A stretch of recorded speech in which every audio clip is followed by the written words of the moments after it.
Hey guys, welcome to my channel. I'm Brian. Today I'm going to talk about how you can take $700 and turn it into an epic gaming computer that is water-cooled. First I'm going to show you guys the parts, talk about the prices and why I picked them. I'm going to do a quick unboxing of the few pieces that have more than one piece. I'm going to build it outside of the case and do a post test. Build it inside the case, do some wire cleanup and make it look pretty. Then I'm going to do some overclocking and wrap it up with a little bit of testing with Passmark, 3D Mark, and Valley Bench. So if you'd like to see how I build a computer, pay attention to today's Chanley style.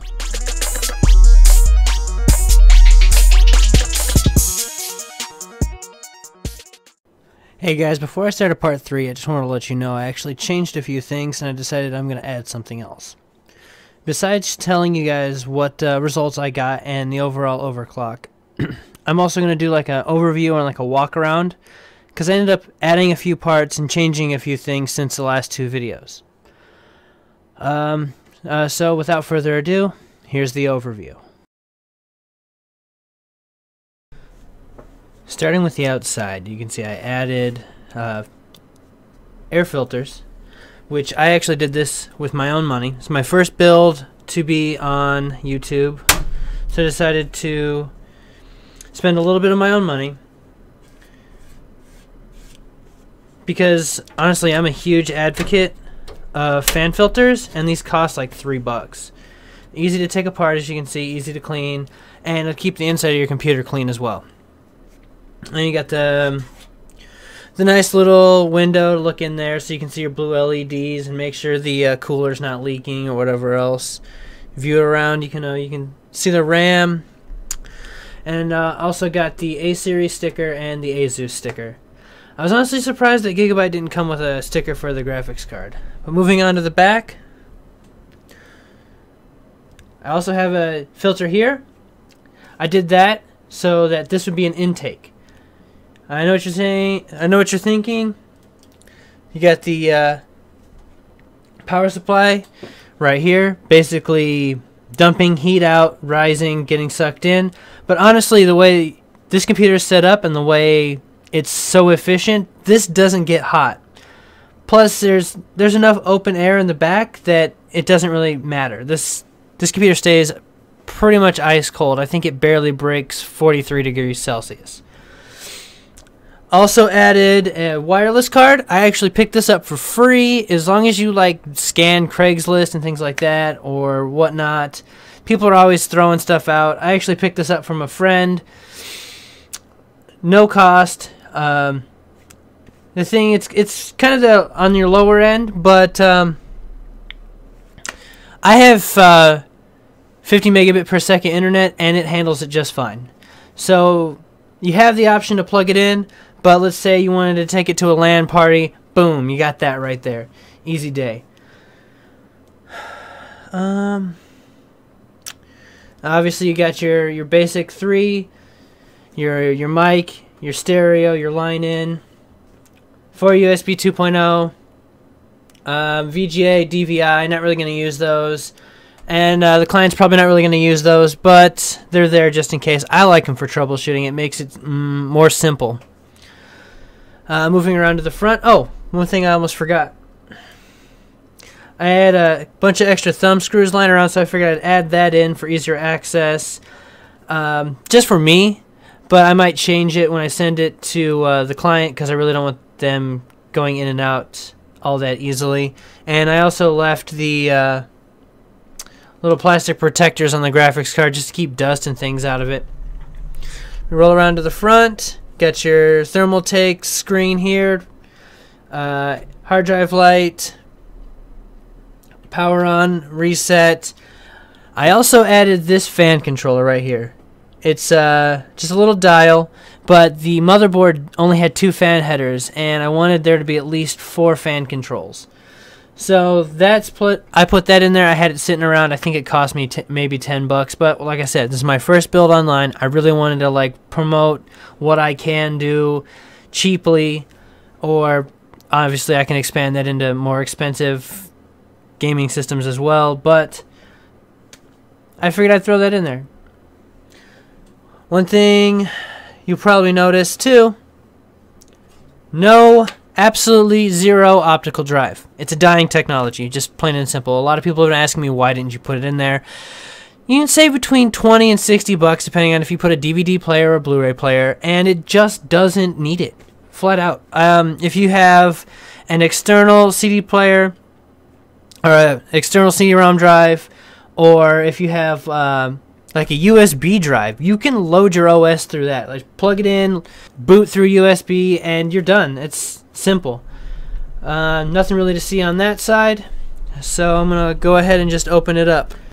So pretty much here's the inside. I ended up cleaning up the wires a little bit, zip tying them down, trying to make them as clean as possible. Rerouted some of the cords that were coming through here to back here, tied everything down. With the fan dumping in right here, there's plenty of air for the GPU and the power supply. But if you look right here, what I have is this intaking. It blows across and up into here and then out. Now I've got 3 intake fans and 1 exhaust fan. And the reason I did that is, well, I guess that counts as an exhaust fan, but it's barely spinning half the time.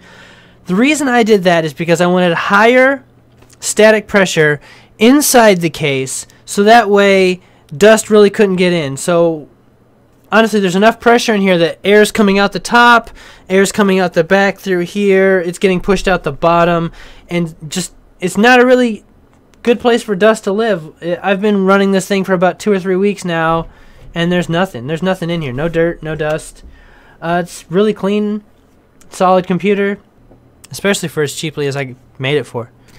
With a slightly closer view of the graphics card and the wireless card, you'll note that there is enough space right here that there's plenty of air getting in and cooling the graphics card. I think through the stress testing and the graphics testing and playing games for 2 hours straight on high settings, this thing broke maybe 60 degrees Celsius. There's plenty of cooling in there. You don't have to worry about hot spots or anything like that. Some more questions that I was asked was, why would I put a micro ATX into a full ATX case? I could have saved so much space. Well, with the way the graphics card is, it completely covers up the PCI Express ×1 slot that's hidden behind here. Now, if my client wanted to add a sound card or something equivalent that would be useful, all they'd have to do is plug a ribbon in, run it down, and they could put the card, and they can install the card in one of these spots right here, and it would run just fine. Extension ribbons are a great thing. And it's just, I wanted this thing to have lots of expandability. 750 watt power supply, complete overkill, but let's say a year down the road or 2 years down the road, they want to drop $200, $300 on a graphics card. This power supply will cover that. This is a starter build with lots of expandability. From the inside looking forward, you'll see the 120 gigabyte SSD mounted to the bottom of the case. There's also the intake fan from the front that I had to put a silencer on. Moving up, you'll see the 2 terabyte hard drive and also the back of the fan controller. One thing I had to do was I had to zip tie this part of the fan controller together because it kept coming apart. Didn't want that to happen in shipping. This connects right here, goes all the way to the back of the cage and controls the back exhaust fan. And then this obviously is the door fan connector. Moving along with the same theme of expandability, if you look right here, there's only one stick of RAM, one 4 gigabyte stick. That leaves room for at least another 4 gigs, making a total of 8 gigs, which is more than enough for any gaming computer. I think in a worst case scenario on higher graphics, games like Call of Duty Ghosts or Battlefield 4 will use more than 4 gigs of RAM, but I think that's when the graphics and the physics are turned up a lot higher, which I don't even think this computer could reach those anyway. But the games are set to utilize what is available, so it probably will max out the 4 gigs that is right here. So one of the things I did do and I want to talk about is dual graphics. I thought about using dual graphics, but in the end I did not. Now, For a fast explanation, basically what dual graphics is you take a 7850K or basically any Kavari processor and slam it together with an R7 250 or lower. Basically, this is like doing Crossfire, but with your APU and your graphics card instead of two graphics cards. Now, since this computer is set up for expandability, I wasn't planning on having this be the final card. It will eventually be upgraded. In fact, I'm pretty sure it will be upgraded in the future. So I went with the 77K, which is basically the exact same CPU. They both have 4 Bulldozer cores, but the 7700K has 6 GPU cores versus the 7850K that has the 8 GPU cores. And with the 7850K plus a 250 is about $275. It'll probably be lower or higher depending on prices.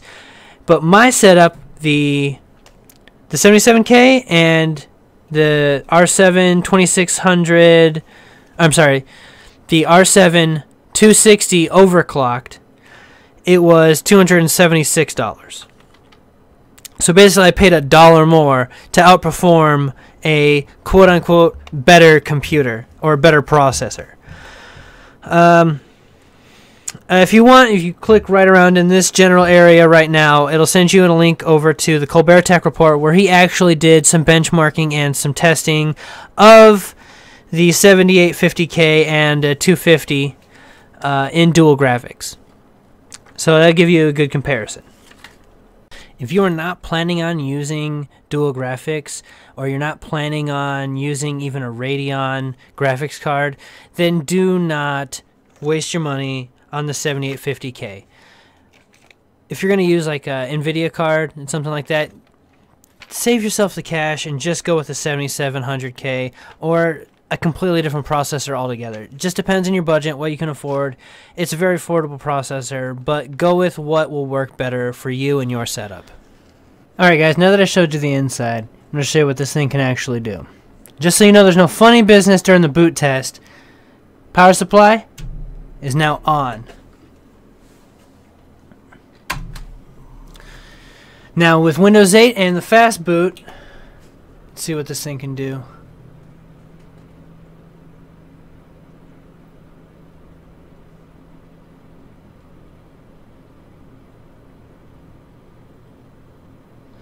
There you have it. That was the boot. I'll post the time of how long it took right about here.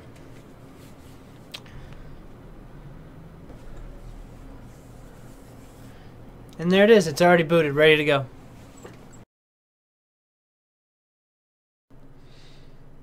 The overclock I managed to reach with this board and processor combination was only 4100 megahertz.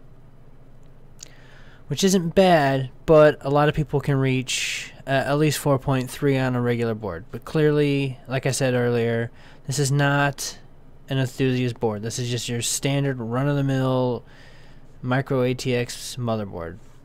One thing you will notice though is that the clocks do run rather shallow, and idle it's about 1800-ish, and it uses 34 watts just in the CPU.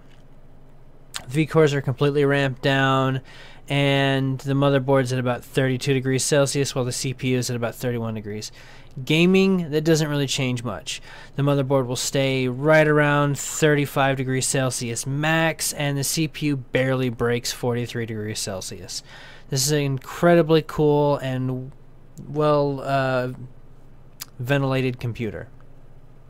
Moving along, the overclock I managed to achieve on the R7 260X overclocked edition made by Gigabyte was 15.4% over the standard clock, which brings it to a 1240 megahertz clock, and I managed to overclock the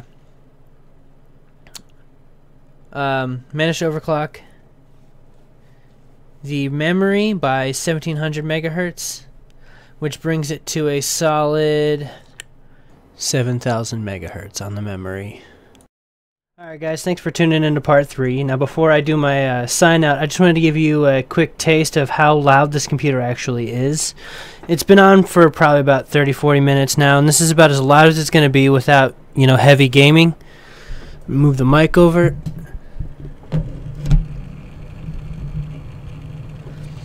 Now with the fans turned all the way up,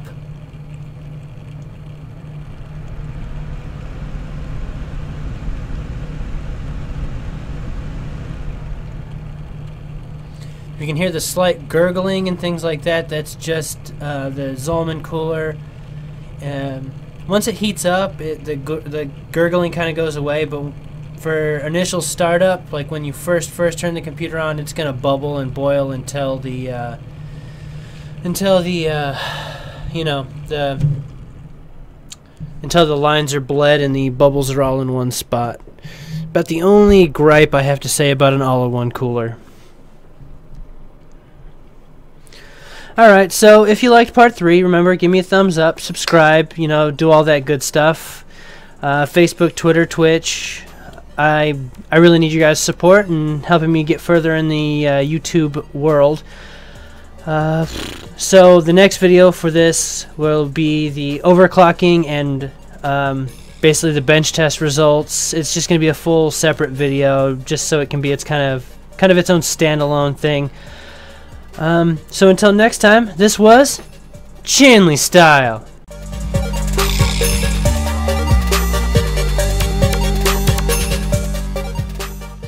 3 intake fans and 1 exhale fan. 1